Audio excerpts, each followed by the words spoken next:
the most you ever lost on a coin toss? Sir? The most you ever lost on a coin toss? His liver with some fava beans. Nice Chianti. Wanting people to listen, you can't just tap them on the shoulder anymore. You have to hit them with a sledgehammer. And then you'll notice you've got their strict attention. And though I can hide my cold gaze, and you can shake my hand and feel flesh gripping yours, maybe you can even sense our lifestyles are probably comparable. I simply am not there. Oh, wait. Was she a great big fat person? Navigating through the chaos of these modern days. Lost in the radio. Hi, everybody. Welcome to Radio Labyrinth. I want to welcome our brand new Patreon member at the $1 level. You can come in at that level, you know. If we had 1,000 people for $1, they would pay $12 a year, and we would get a lot of scratch. Nah, I'm just, doing it. Anyway, Android. I don't think that's her name, but that's the... No, that's totally a real name.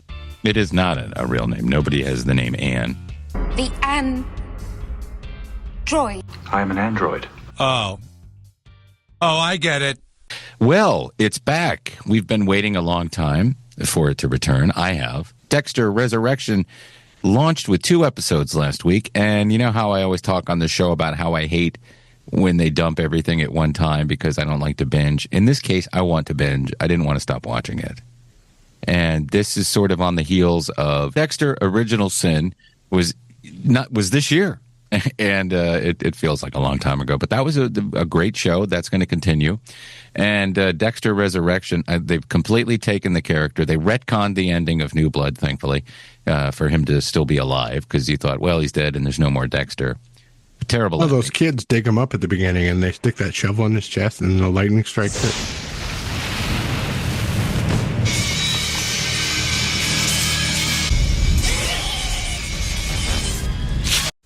Yeah, that's what happens. And Dexter, he wakes up.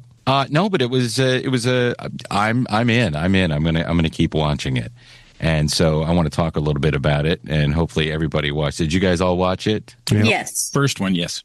I watched both of them.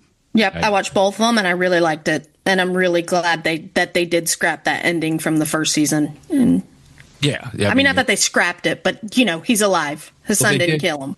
They did do a really weird thing explaining everything, and now he's off scot-free, but we'll talk about that a little bit. But that's like Dexter. Like, yeah, he's that's always how Dexter does. Yeah, it's like luck or something. Like, he's always gets off scot-free. Yeah, but he got shot, and he was dead, and that's how they were going to end it. I don't think they had any idea they're going to bring it back. I really don't. I think they're like, oh, well, this other show's doing well, let's bring it back. Or maybe they had it in the idea. I don't know. I do like it's not in Miami. It's not in some remote town in upstate New York.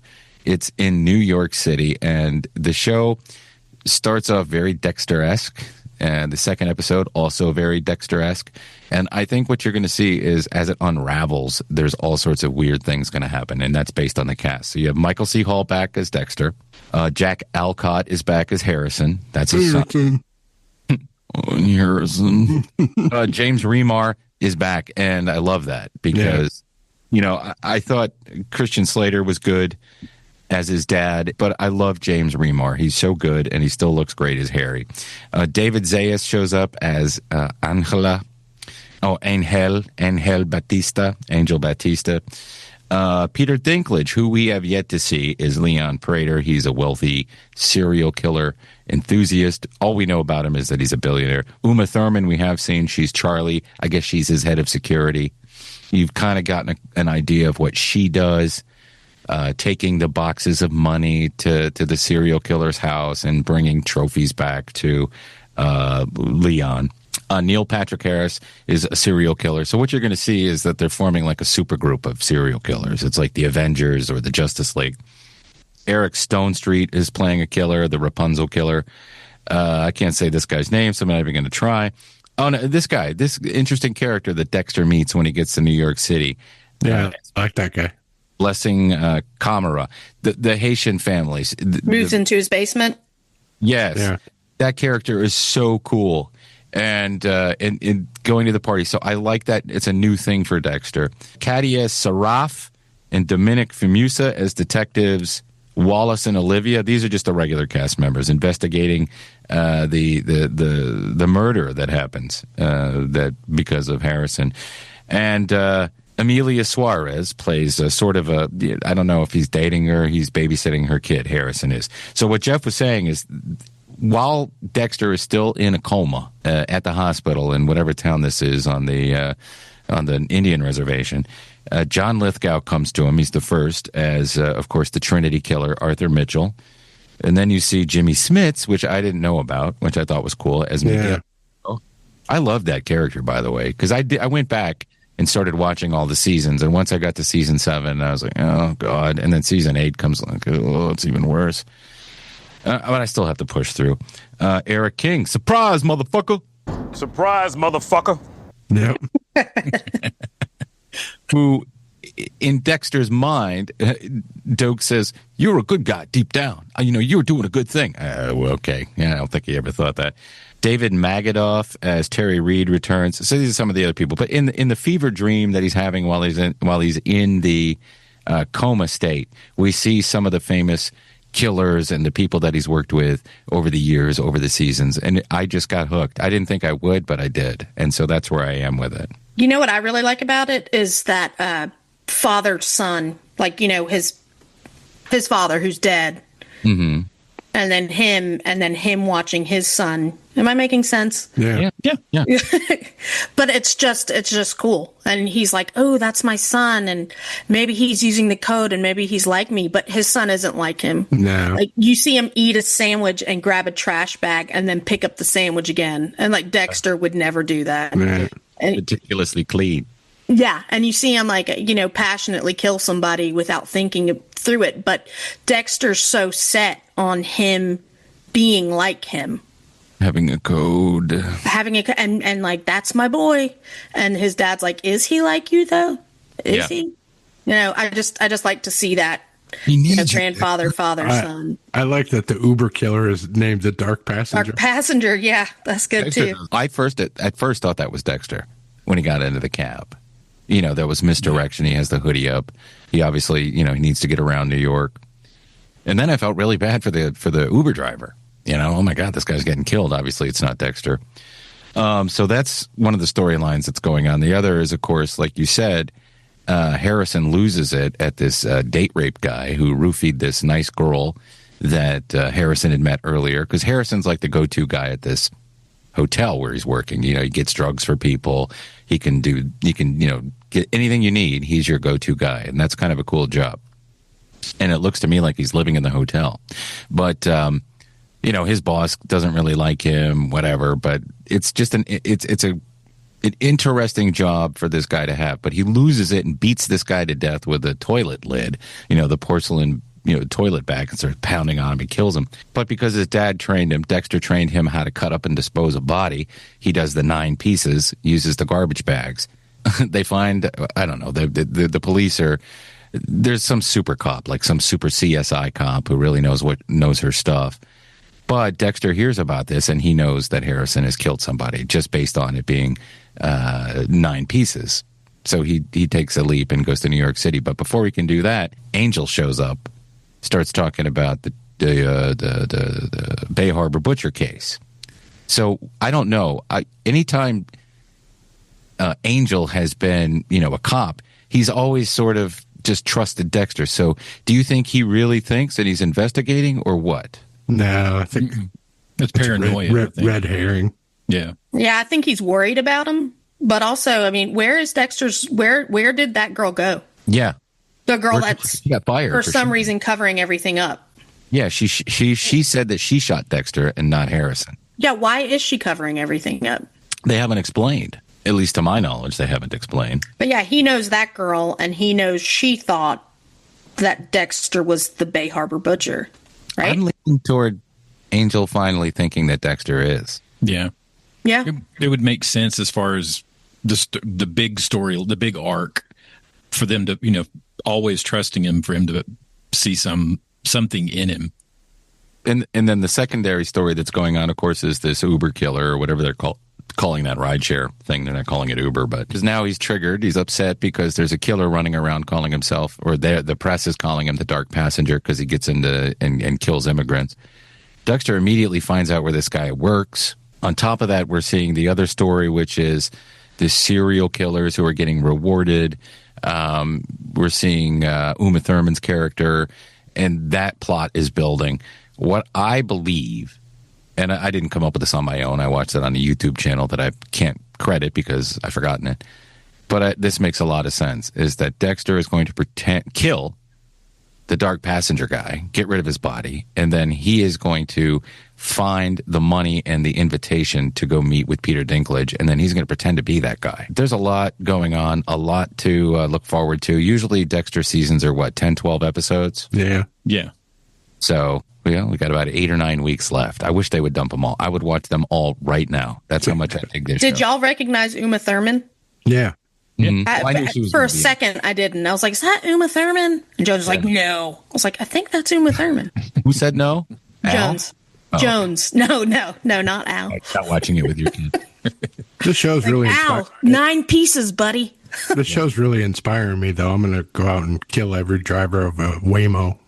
All the Waymo drivers. Yep. Yes. It's easy to be head of Waymo driver. You don't even need to use a garrote. So, in honor of Dexter, and we all agree that we like it, so we'll be talking about it more. What are we talking about tonight? So, yes, bringing back everybody's favorite ethical killer. We're diving deep into the minds of the movies and television's most intelligent serial murderers. Not your campy slashers like Jason or Freddy or Mike Myers, who's just dumb. None of those guys. These are the smart ones, like Hannibal Lecter, for example. So, Dustin, why don't you lead us through that, and we'll all yam. The first one, John Doe from Seven. Detective. No big surprise. You're looking for me. Mm-hmm. No, this was Kevin Spacey's character. He was more of a philosophical killer. He orchestrated like this whole experience that was to happen in the week that the movie takes place. They're based on the 7 deadly sins. But yeah, he based all of it on the 7 deadly sins, and if you remember, he leaves 2 of those open. And then we find out later it's because he has the whole time been playing the detectives that are hunting him into being those final 2 sins. Was it Morgan Freeman? It was Morgan and Brad Pitt. Is this the one where Morgan Freeman goes, this one's a collector? Yeah, that's the one where Harry Connick Jr. plays the serial killer. That was Sigourney Weaver. Copycat. Yeah. Copycat. Yeah. Thing about that serial killer is, yes, he planned his own wrath death, but his death was so much easier than everybody else's. Oh, of course. That he orchestrated. Well, I mean, yeah, he orchestrated himself to be the final. And it was just like boom. But other people he tortured and. Well, yeah, I mean, he was sick of all those people. He was tired of looking at them every day and what they did and what they fed stood up. for. Yeah. He just had really high morals, and he was a man of God. You know what I mean? And this was so thought out. He had the one guy that he kept alive for a whole year just in that bed. Yeah, that was gross. Yep. Putting, was he heroin? Is that what he was injecting him with? Or well, he was injecting him with that's how drugs. He got him. That's how he initially got him, because he was a junkie. They should make a sequel to it called 8 and just have it take place during a Hanukkah. Lightning. What was Sloth? I'm sorry. What was Sloth? Yes, was he this? No, Sloth was the big Sloth guy. was the big fat guy. No, Gluttony was the big fat guy. Gluttony, Sloth yeah. was the drug guy. The drug guy. Yeah, you're right. That he kept alive.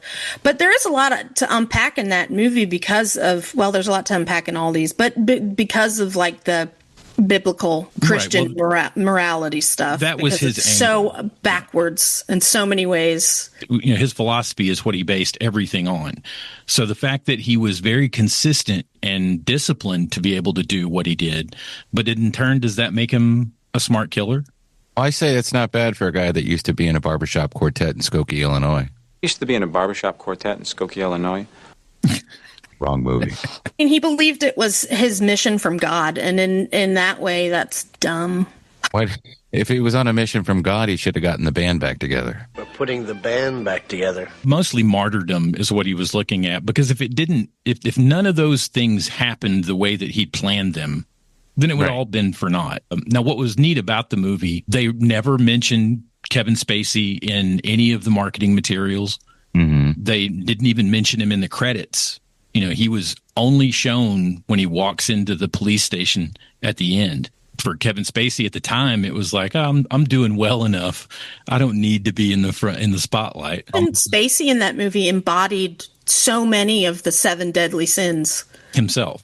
Right, with his acts. So the pride was his downfall, I think. I think his character realized that he had just been in Pay It Forward and needed to do something different. needed a change. Yes.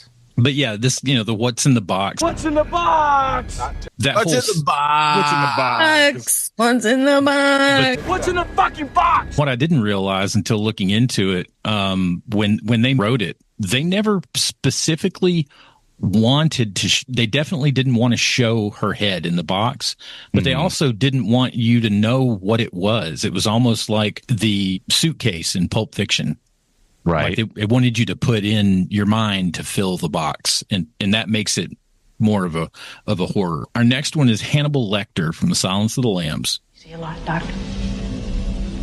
Are you strong enough to point that power to perception at yourself? Census taker once tried to test me. I ate his liver with some fava beans. Nice Chianti. Now, Hannibal, played by Anthony Hopkins, his smart factor, he was more of a he was a doctor. He was a doctor, a very, very intelligent person.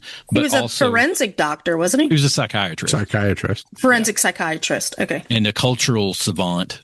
The author that wrote Red Dragon, Thomas Harris, when he originally was writing Red Dragon, he went and interviewed an inmate in a Mexican prison, is who he based Lecter on. Who was very calm and collected. That's where he got his kind of outline for the character. And then Anthony Hopkins filled in. He was doing, I think, an impersonation of HAL 9000 from 2001: A Space Odyssey. I'm sorry, Dave.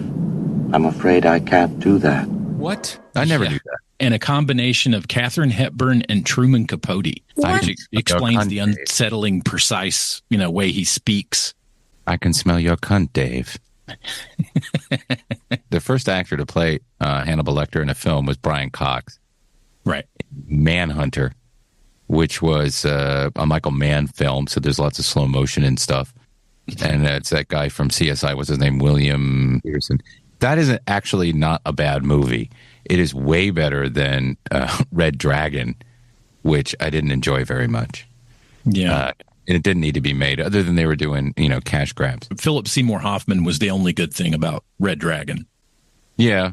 It was all right. Except for it, the tattoo on the back of Rafe Fiennes ended up being in the Venture Brothers, because the Monarch has it on his back. Oh, that artwork piece? Yeah. Oh, there were some cool things about it. But yeah, I mean, the original, the killer in that movie, Manhunter, was also the guy who played... the evil robot in RoboCop 2. Benzatrine's got my teeth wiggling. But it was scopolamine. 5 mils per. Yes, sir. What I like about Silence of the Lambs is your introduction to that character. Not very many people saw Mindhunter. And if you didn't read the books, you didn't know that the Thomas Harris books, there's some deviations in the book. More character study when it comes to, the boss of the FBI. But anyway... what I like about it is that the way it was shot, the way it looks, the writing, the acting, everything is great about it. And it paid off for Silence of the Lambs at the Oscars because it won Best Picture. I think Demi got Best Director, and it won Best Actor and Best Actor at the time Actress. So yeah, and they also Lecter won Best Actor, and he was only on screen for 16 minutes. Well, yeah, that's how much he commands. Yeah. The drawings, please. Going back to the Smart Killers, with him, is he too much of a character to be realistic? I mean, can you see a killer actually being out there like... I think he's a smart killer, and I think that he has enough patience and stuff like that to sit in that prison and rot. I think he's a pretentious snot, and like I know a handful of people like him. I don't think they eat people or kill people. You don't know. But I don't know. Right. I don't know. They could. They could very well be doing that. But he's definitely a cultural snob. I mean, Jeff. Yeah. Jeff eats people, but he doesn't kill them. I'm not even going to dignify that with a response. Oh, Jeff. He likes the feet. That's where all the flavor is. Where the cheeks, langue. All right. So moving on from Hannibal Lecter, our next one is Anton Chigurh from No Country for Old Men. The most you ever lost on a coin toss, sir? The most you ever lost on a coin toss? I don't know. I couldn't say. Call it. Well, we need to know what we're calling it for here. I can't call it for you. I didn't put nothing up. Yes, you did. You've been putting it up your whole life. You just didn't know. I think he's lovable. You think he's lovable? I do. I really liked his character. Like I thought he was lovable. I thought he was a lovable killer. I know that sounds weird and maybe I'm a psychopath, but I really do think he was lovable. Well, he also had a kind of a philosophical code that he used with his coin toss. There was always the option that you could walk away if he gave you that option. There was the option that you could walk away. Some people he didn't. If you got in his way, I mean, he used the air hammer on you, which was, I thought that was very interesting. Yeah.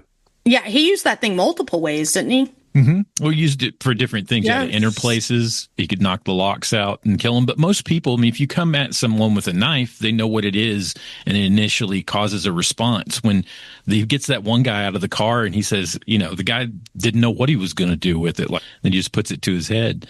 His scene with the sheriff from Squidbillies, and Lizzie, I do this because I don't remember people's names. Bobby Ellerby? Yes. Oh, in the store. Yes, in the store. I love that scene because he's just confusing this guy. And he starts talking about his philosophy and the coin flip and stuff like that. There is a channel on TikTok that I follow, and he hasn't updated it in a while.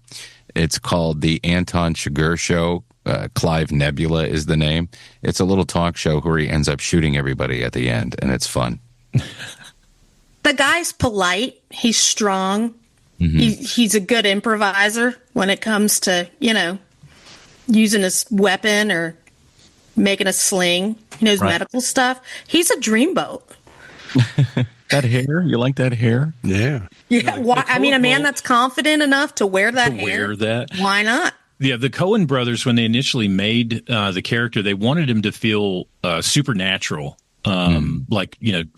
Like a force of like death or as a character rather than just like a typical villain. So his emotionless demeanor and cryptic moral stuff, they used that as the crux for the killer. But because they wanted Anton to be out of time, like he walked into a room and you're like, this guy just walked out of 1973, just to give that little bit more of uneasiness. Tommy Lee Jones is pretty much the only decent person in the entire movie, and ultimately he's at the end of his career and doesn't. It's just kind of how life is, kind of thing. So as far as being a smart killer, I mean, he went in and I mean when he got arrested, it was he killed to get away, but a lot of the times I don't think what he was doing was intelligent as much as it was to get what he wanted, and also people that violated his ethic or his code. Yeah. Yeah. The last one is Tom Ripley. Now, this is the killer from The Talented Mr. Ripley. Now, no one will ever find me. Do you mean lied about who you are? I always thought it would be better to be a fake somebody than a real nobody. What are you talking about? You're not a nobody. That's the last thing you are. Tell me some good things about Tom Ripley. Interrupt you here. I've never seen this movie. Oh, okay. That's a good movie. Watch the show. The show is better than the movie. I didn't even know they had a show. Yeah. But tell me about it. I don't know much about this. Okay. And I don't know if it qualifies as a serial killer because he only killed a couple people, right? Like maybe three people. I think that qualifies you as a serial killer. So you have to kill 6 people? More than, I don't know what the actual number is. What do they call you if you've only killed 5? Yes. You want to jump from that multi-murderer. serial to mass designation. Now it was directed by Anthony Minghella, Matt Damon, Jude Law, Gwyneth Paltrow, Kate Blanchett, Philip Seymour Hoffman again. Now Tom Ripley, played by Matt Damon, he's a struggling 1950s New York, based off a case of mistaken identity. It kind of lands in this opportunity. A shipping magnate is looking for his son, or wants to have his son brought back to the United States. So he's who is Jude Law. He sends Damon over to Italy to bring him home. But once Matt Damon gets there and he sees the life that Jude Law is living, gets jealous and wants it for himself, and ultimately tries to become him. But him and Jude Law keep milking his dad for money. They come up with a plan. So he tricks Jude Law's dad. Jude Law's dad is looking for his son, and he's like, "Oh yeah, I went to Harvard with your son," which he didn't go to Harvard. He didn't go to Harvard at all. Yeah, and he sends him over to Italy. Yes. Yeah, to find him, and then he tricks Jude Law into being like, "Yes, we went to school together," and he's that believable and that good of an improviser. Yeah. That Jude Law's like, "Yeah, cool, we went to school together." He takes the information, all the information that the dad gave him. He kind of like the character in Catch Me If You Can, who can take all this information and become somebody, and believably. But his killings was based off of more of jealousy, more of wanting what someone else had. But he was real poor, and this guy was real rich. So he had no guilt whatsoever. No, he was definitely a psychopath. Yeah, that he creeped me out in that movie. I don't get creeped out. I recommend you watch the show. It's really, really good. Can you watch the show? What's it called? Ripley. It's Ripley. Okay. When he hits Jude Law with that oar, that freaked me out. Like the way he looks after that freaked me out. Yeah, you could see there was something else there. Yeah. And it's not like absolutely disgusting or gory. It's just like, holy crap, that doesn't look right. Now, is this a sequel or a prequel to Bagger Vance? Probably got Bagger Vance thinking it would be a better movie after this. It was Showtime, so it's on Paramount. Cool. All right, I'll check it out. But his his brilliance or his smartness is being able to improvise at a moment's notice. So he's very quick, which kind of like Dexter can be helpful in a lot of situations, but it's not so much premeditated as being so good at doing that you can go through life and come up on an instance where you take what you want. And his is so much more mimicry to me, or mimicking, like especially with like the jazz and the singing and the voices he does. It's so creepy. No, some others that we can just kind of mention. Amy Dunn from Gone Girl, bitch. She was kind of a female Ripley. I hated her. I hated that character. I read the book before I saw the movie, so I started the book and never finished it, and then never watched the movie. Oh, okay. That author's good, but the book that came out before that's even better. Jake Gyllenhaal in Nightcrawler. Now, why do you think he's a killer? He was just he was a reporter. He was out trying to get things. Well, right? that's the whole. What I took away from it is the next thing that happens in his life is he becomes the killer to get the news, to get the story, get the news, to get the picture. He started creating those things towards the end, and it's just one more step away from being a serial killer, just to be able to have that trophy. It was the hunt that so all you got to do is that ambition for the hunt just transposed to the act of killing, as opposed he's like a Doc Jimmy Olsen. Yeah, kind of Doc Jimmy Olsen. And then Patrick Bateman was another one that was mentioned from American Psycho, which again, was he a killer? And no, he's not a killer. Yeah, was it in his mind? Those are all delusions. Yeah, I used to funny think movie though. It is funny. It's definitely a comedy, but it's weird because it took me a long time to figure it out that none of it was real. And even if you watch it the first time, it's confusing. Yeah. I think all of that is in his head. And my favorite character in the movie is Willem Dafoe. Oh, yeah. Just so could you tell me where you were at? I don't really know. I got to figure out how to do him. I was at the dry cleaners. Yes, I should be able to figure out how to do his voice. Where's he from? From New York State, isn't he, Jeff? No, I was wrong. He's from Appleton, Wisconsin. All right, go ahead. Sorry. Wisconsin. I was just going to say, did you ever watch the movie about his younger brother? No. His younger brother, Jason. It's played by Jason Bateman. Yes. He lives Justine. with a single mom in his apartment. It's played by James Vanderbeek, and he's got mental illness as well. But I think Patrick talks about it, or it's in the books, about his growing up and his brother who's at some prestigious school. I can't remember, but it's him at this college. I didn't know. I can't remember the name of it, though, but it came out when I was in high school, and it was like kind of teenagery, but it was good. So of all of these killers that we've talked about, who do you guys think wouldn't be surprised if they were real or this was happening of the four that we kind of talked about? Hannibal Lecter, to me, I think would be the most realistic one. Yeah. No one would suspect him because he would have the money as far as being a doctor and right, being able to support himself and the situations that he would find himself in. I mean, hell, I wouldn't be surprised if there was a John Doe, but I don't think he could pull off the precision that it would take to do that. And Chigurh, yeah, there's probably a few hitmen that could actually pull that off. Well, Not as dreamy as him. How many guys in the mob have done that over the years and not gotten caught? We know the ones that have gotten caught, but not the ones that haven't. Yeah, and you'll never know those stories or know who they were. We talked about Hannibal Lecter, but the most realistic to me, and we didn't talk about this guy, so I know I'm straying, but it's Buffalo Bill. Oh, wait. Was she a great big fat person? Oh, yeah. Yeah. Was she a great big fat lady? Wait, she a great big fat person, Monk?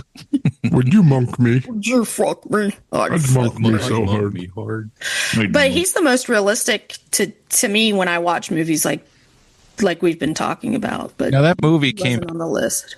1991, I believe, and even then, the portrayal of him wanting to make a skin suit so he could become a woman was upsetting to the trans community. And I remember reading the stories in the newspaper or seeing them on, entertainment shows and stuff, but that all got glossed over. Today, He tried to get a surgery, but he was found not mentally fit to do it. Well, back then you had to do that. You had to go to a lot of them. What I'm saying is they made that That's why movie. he's wearing skin suits. But if you made that movie today, it would be very upsetting. So that's the one thing. And then also the fact that he had whatever he had and he wanted to be what he was. He had a lot of weird Nazi memorabilia around that I don't necessarily tie with his type of person. So that was weird. Remember he had that big blanket with the Nazi. Yeah. flag? I think a lot of that stuff they just wanted to put in as a visual slap in the face. Look how creepy this guy's house is. Yeah. You don't want to be there. I'm going to come over and play with my mom. I mean, But Hannibal even says, like, I think in the movie he says he's not really a transvestite. He doesn't really want to be a woman. He just hates himself so bad that he wants to be anything he's not. Anything else. Yeah. It's kind of and that's kind of the thing with the death's head moth was that it goes through a process of, from caterpillar to cocoon to a different thing completely. And that's what he wanted to do. And it's kind of a theme that goes throughout, even with Hannibal and the Red Dragon killer. He was trying to do the same thing. He was trying to get to a point where he could change and manifest into something else. So it's kind of a plot point that kind of runs through that whole series is the transformation from one thing to another. Yeah, when you look at his backstory from when he was a child, that's why I'm like, oh, that could be realistic. That makes sense. Yeah. Like he had a bad childhood. His alcoholic mother died. He just all this stuff that happened to him. It's like, oh yeah, you might want to wear skin suits and become a killer if that happened to you. Keep a guy's head in a jar. Relatable. Tie it back together. Do you think any of these were smarter than Dexter or Dexter's smarter than them? I think Dexter's smarter than them, except for Hannibal. Yeah. Jeff, what do you think? I think, Hannibal Lecter's probably the smartest out of all of them. Think he's smarter than Dexter? Yeah.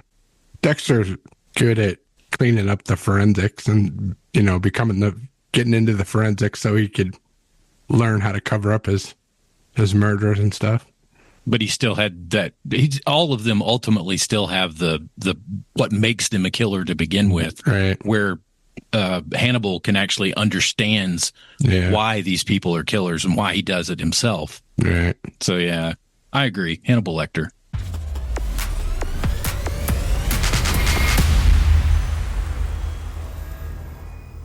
Hey, before we get to Views or Snooze, Elmo was with us to address his most recent, his problems on the social media platform X, where he started spouting off anti-Semitic, anti-everything, and I think he just lost it. What happened, Elmo? You were kidding. Guess what Elmo's talking about today? Yes. That's right, the Jews, and how Elmo's X account got hacked. Elmo didn't say those mean things. I promise. I was hacked. Ask Mr. Noodle. Mr. Noodle. Since Mr. Noodle says we learned something new, we need to do the happy dance. Ready? Mm-hmm. Happy dance, dance. Now we've learned something new, like Elmo was hacked and loves the Jews. Elmo's so sorry, and Elmo loves you. Excuse me, Elmo, do you know anything about the Epstein list? I know that people are frustrated and fatigued, and maybe somebody that hacked my account might have been one of those people. Well, you were on these logs, these plane logs, as flying from New York City's LaGuardia Airport down to the island, Epstein's Island. Can you explain why you were on this list? That's lies. That's fake news. That's not real. Release the noodle list. No, that's not. Hey, why are we even worried about this Epstein guy? He's dead. He's gone.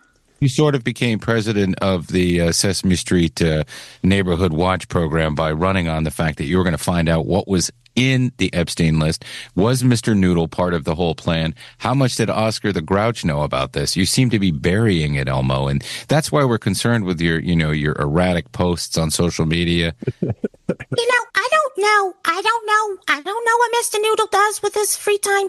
I think he's a good guy. I think he's a great guy. The Grouch, he's in a trash can. He is not flying. He lives in a trash can. This is all fake. It's not real. Some people might call it the Mandela effect. Yes. If you will. Yeah. All right. Well, listen, it is true that Snuffleupagus is behind QAnon, and we'll leave it there and say thank you, Elmo. Thank you, Tim Andrews. Views. Or. Snooze.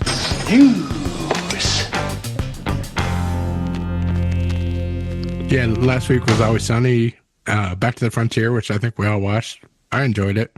I watched the first episode. And Dexter, which we already talked about a bunch of those.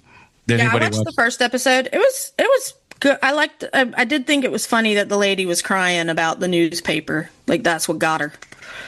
You'd cry too if you had to wipe your ass with a newspaper. Man, not if I signed up for a show. I'd be like, what was I expecting? Naked. They could be naked and afraid. I did like Dexter. We already talked about that. I haven't watched Always Sunny yet, so I always get behind on that, but then I get caught up. Yeah. You have to watch Abbott Elementary to get into the season of Always. No. But you should, because it's funny as hell. Yeah. Okay. All right, this week Star Trek Strange New Worlds comes back for season 3 of 5. It was just announced that it's going to end after 5 seasons. I'm wondering if they're going to take 4 and split it into 2. Yeah, I don't know. They are running out of money. Yeah. Anyway, I'm in. I love it. It's the best of the new Star Trek reboots. Untamed is on Netflix.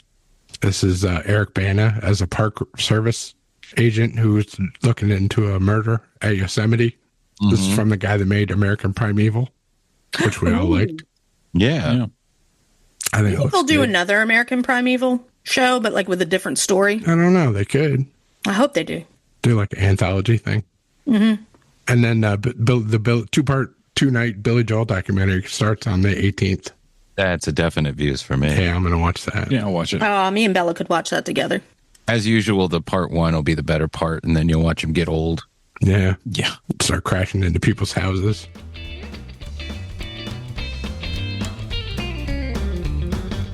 Mr. Sam Elliott, and I want to talk to you about one of the places I like to go whenever I'm in the Atlanta area, Atlanta Pizza and Gyro.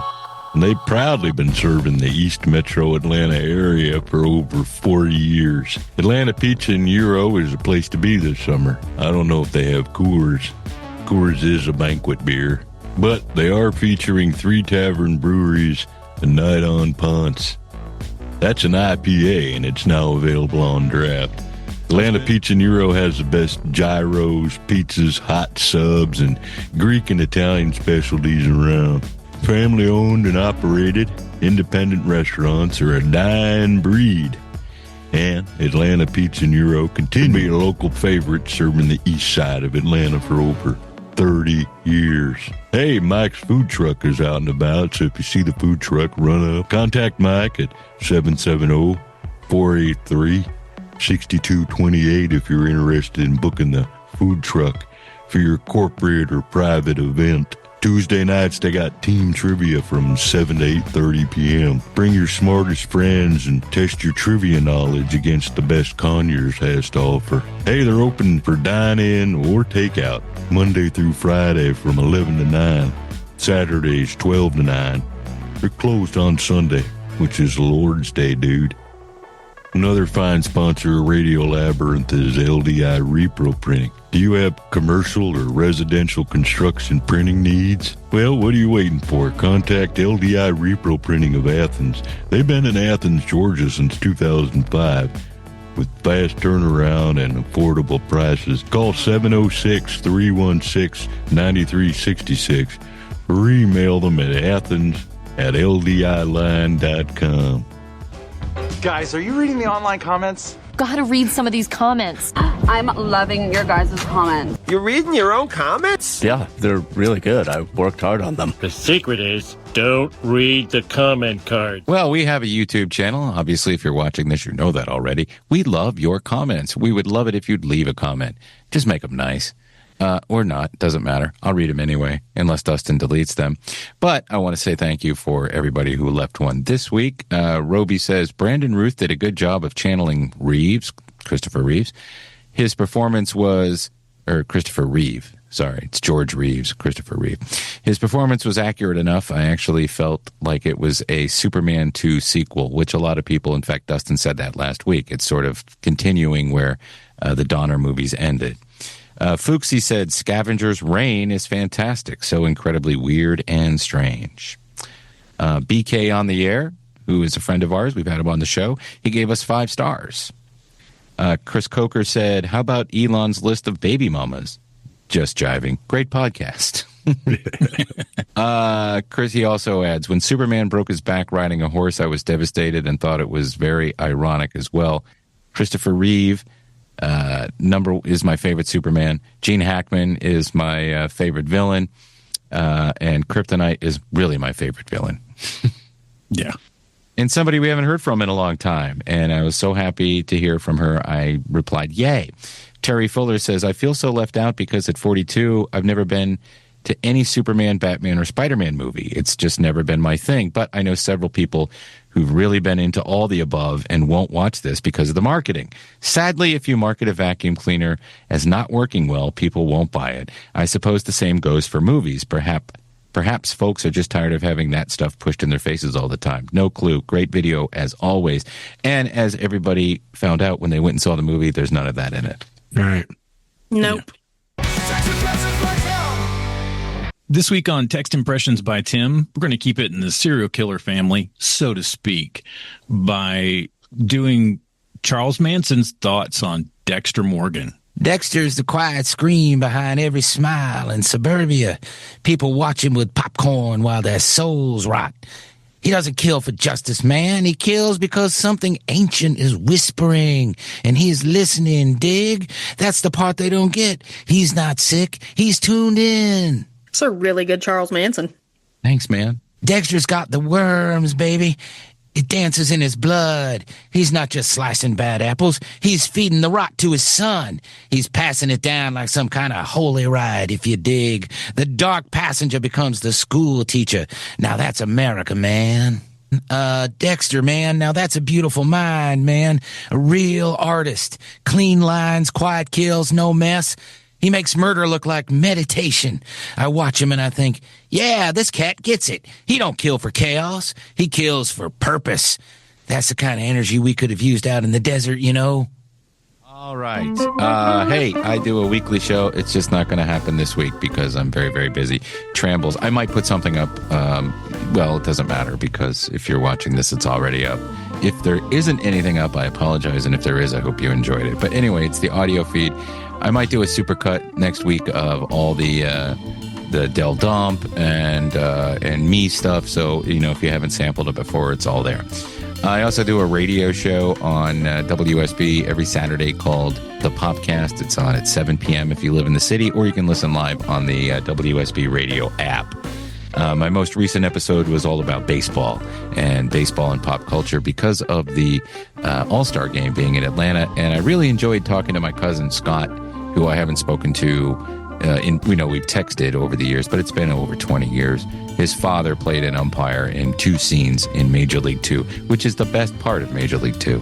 And you only have to watch about 10 seconds of it, and then you don't have to worry about it. Also, you can find Roger Black and Waco O'Gwyn from The Damn Show, and also, Roger is Yucko the Clown. That's a most recent episode as well. Please support us by becoming a Patreon. You can go to patreon.com/Tim Andrews. We have a brand new person whose name is Android, and she jumped in for $1. And you could watch us do our live after show every week, Radios in the Dark. You can chat with us. We'll have fun with you. It's a lot of it's a blast. So, and then we have all sorts of new stuff, new tiers. Check it out. You know, if you come into the $25 level, you are a executive producer of this show. Gives us a little scratch. Everybody gets it. Dustin gets a little bit for all the hard work he does in making this show. And you're an executive producer, so you get credit for it. And like I said, you get a T-shirt and a whole bunch of other stuff. And our executive producers are John Allen, Matt Carter, Chris Chandler, Mike D, Jim Fortner, Roby Neely, Jeff Peterson, Tim Slayton, and Brian and Chelsea Smith. Remember to like us, rate us, review us on Spotify, iTunes, wherever you listen to podcasts, especially on YouTube. We love your comments, and we love to share them with everybody. So until next week, please remember to keep it canon. What do you say, all good things come to an end? What's that got to do with this show?